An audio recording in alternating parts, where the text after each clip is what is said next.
Ako si Jormiel Labador, 25 years old, from Bulacan. Ako kasi yung tipong tao na di masyadong gumigimik. More on na sports like lifting, basketball.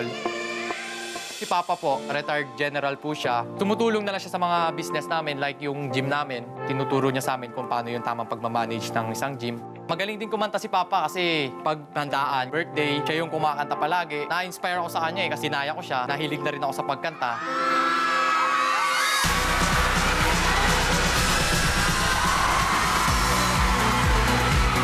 Kamukha ni Loren Legarda. Aminin mo. Miel! Batak na batak tayo, Miel. Opo. Ay parang sanay ka sa gym at madalas Yes po. ka sa gym. Madalas po ako nag-gym. Pakita mo sa mga girls natin. Parang hawig niya talaga si Jake ko eh. Kadala din sa groups.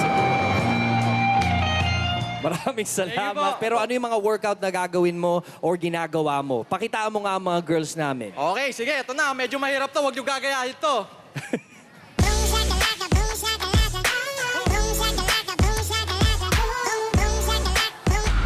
Aba, clapping while push-ups.